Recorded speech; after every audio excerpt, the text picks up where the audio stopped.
2011. A much simpler time.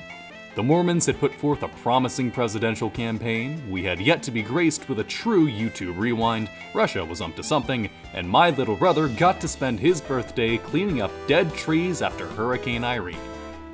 I'd say it was funny if I didn't have to help him. But among other things, fans of a certain Michigan band were treated to the second album from Tally Hall, Good and Evil.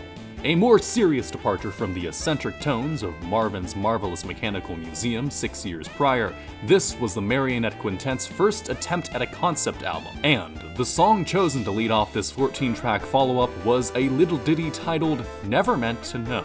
Besides generally being a good song, something about this opener caught my attention as of late, even after having listened to it a dozen times over in the last 3-4 years.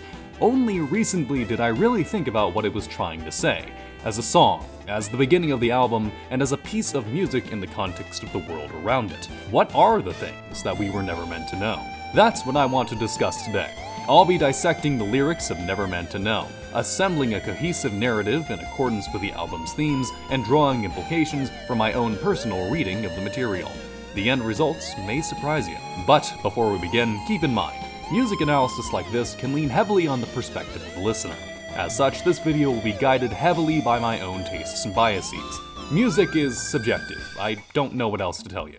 Complain in the comments if you want, but I really don't care. Transition! Written by Rob Cantor in his dashing yellow tie, this, of course, is a song centered around a love story.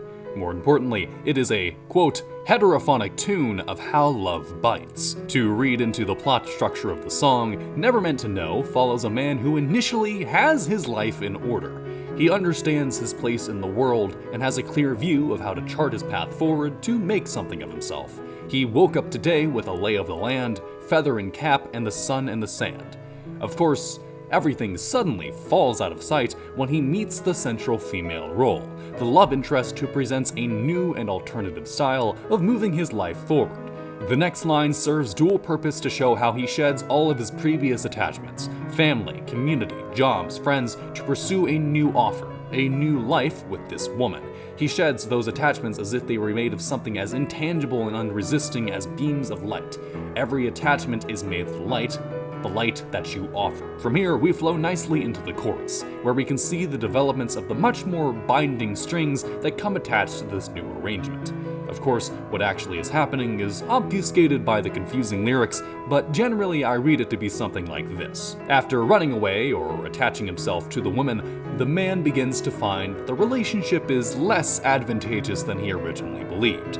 Maybe she's manipulating and abusive. Maybe she's a gold digger just looking for loveless financial support. Maybe her initially charming attitudes and different worldviews have some untenable consequences on their interactions.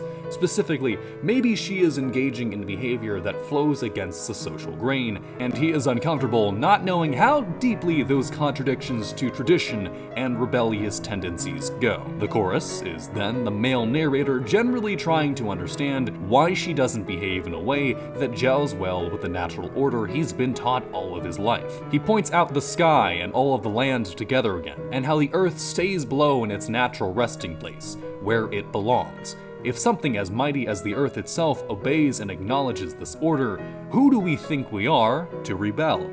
Everything must play its part, and everything must stay in its place. But he never does get a satisfying answer, or at least nothing that vibes with a stoic worldview. The final line of the chorus is his acceptance of this, that even though his curiosity drives him to seek resolution to a question that directly impacts his trajectory through the world, there are some things we are never meant to know. With this realization, verse 2 is the narrator's journey through the growing emotional distance in the relationship. The first line compares his situation to having eaten all of the meat from a bone.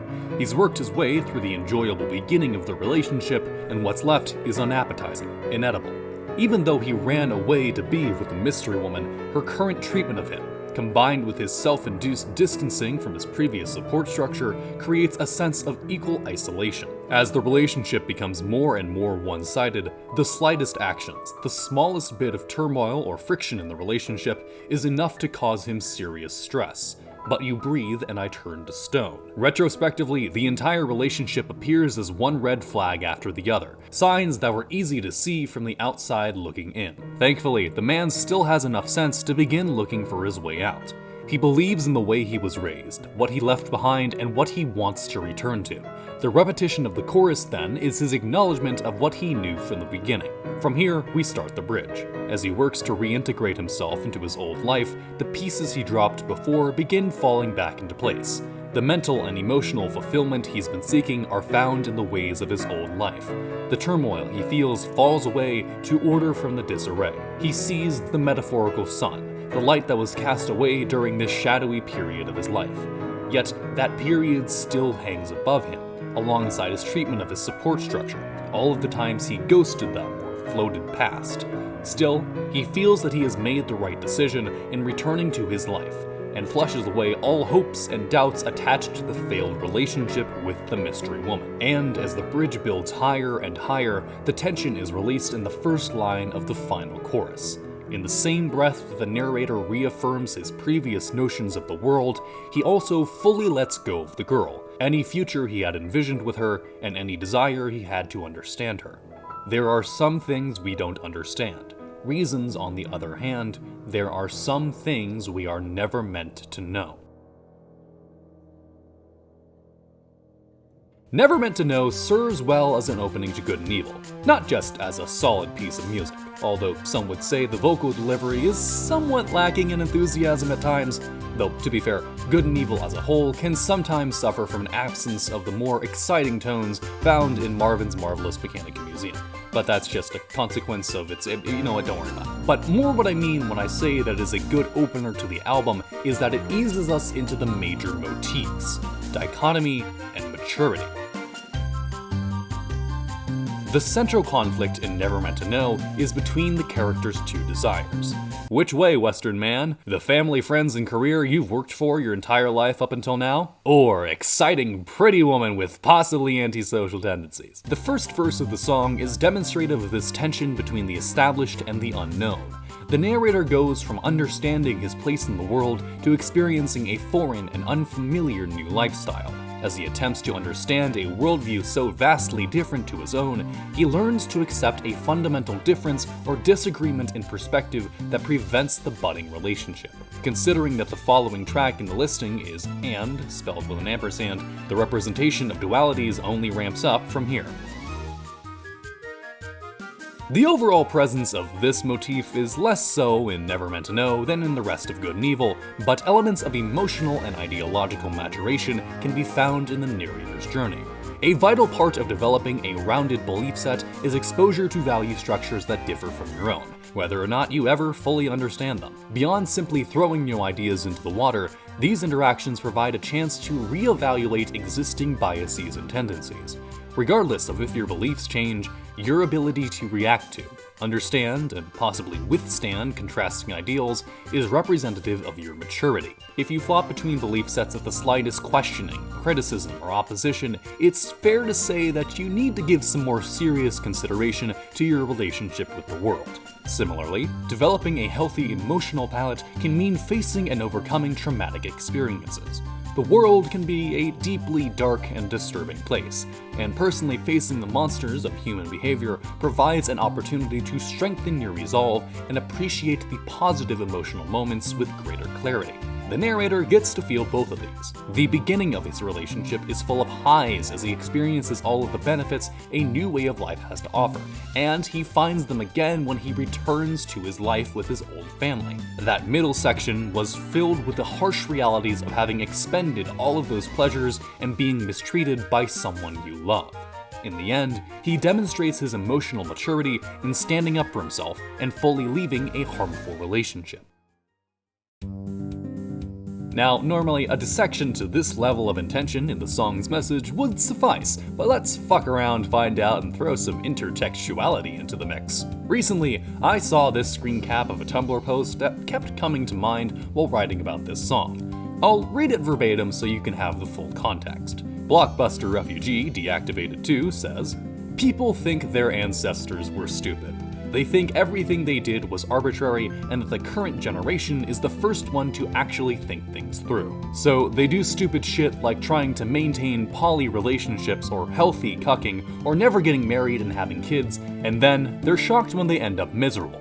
Because they never considered that maybe their ancestors produced all of those arbitrary social constructs for a reason. That maybe literal millennia of human life had taught people that certain ways of living are inherently superior to others in terms of their emotional, spiritual, and material benefits. Never Meant to Know is inherently about returning to a previously held and established way of being, a return to tradition. This is supplemented by the language used in its lyrics, which is evocative of a much simpler time. Lay of the land, feather and cap, the use of metaphors exclusively in the domain of nature and natural objects. The sun, the earth, the ocean, meat and bones. There isn't a word in this song you couldn't translate backwards by 1,000 years. As such, it's easy to expand the central ideas outwards to a broader historical and social dynamic. It should be uncontroversial to say that the advent of the industrial and sexual revolutions have had profound and controversial impacts on human behavior in the West. Traditional sources of fulfillment, like family, community, and spirituality, have been repeatedly undermined and replaced with strange new forms. Emphasis is placed on found family, same-sex, or units of more than one couple, while the natural, nuclear family is decried for the advantages or privilege it provides. The internet allows for the development of communities divided by extreme distance, but also isolated from any physical interaction, while increasingly, people are completely unfamiliar with their own neighbors. And in an era where the Abrahamic faiths, some more than others, face attack after attack on their core ideals and capacity to function, the same critics unwittingly embrace an emerging religious structure with no basis in human behavior. In the same way that the narrator's love interest is implied to disregard established behavioral norms, which themselves were selected by generations of social experience, the modern world does the same. The narrator, then, represents an initial indulgence to this lifestyle, realization of the negative consequences, and, then, a conscious resistance to this change, ultimately succeeding in his decision to return to tradition. This conflict of moral virtue is a natural extension of the theme of dichotomy found in good and evil. The title itself, Good and Evil, should demonstrate this excellently. The album, in an abstract way, plays with this ideological divide and how either side defines their sense of what is good and what is evil.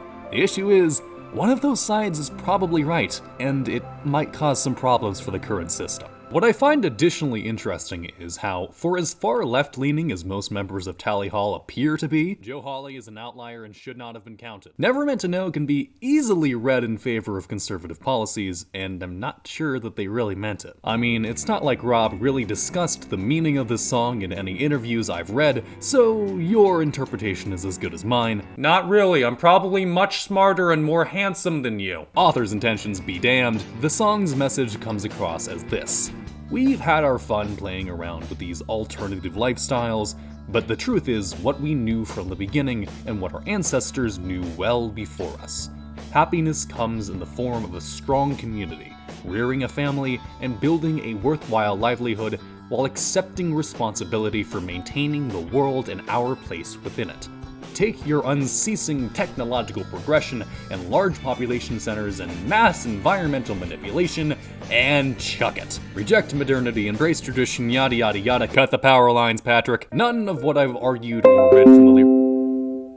Shut the fuck up. None of what I've argued or read from the lyrics is to say that breaking social norms is necessarily a bad thing. History is filled with examples of where patterns of behavior needed to be changed for net benefits to the health and culture, although there are probably just as many or more examples where that experimentation had equally disastrous results. And societies are absolutely capable of normalizing unethical behavior. For example, watch 5 minutes from literally any major news network. The point is, there are some things which we are never meant to know, or more accurately, to become familiar with. Not all things, not most things, just a selection of certain dynamics that we shouldn't mess with too much, all for our own personal sake. You don't just knock down structural walls to see what will happen. What will happen is you'll undo all of your progress and make everyone involved miserable. The innate human tendency to innovate, progress, improve, and understand is generally a good thing. It is worthwhile to enable those behaviors because they've gotten us this far. But, by the same measure, there are also some of the same qualities that have let things get this bad as well. TLDR, society, fucking stop! Happy end of 2020, everyone, and let's hope this next year is better, or else I'm going to freak out.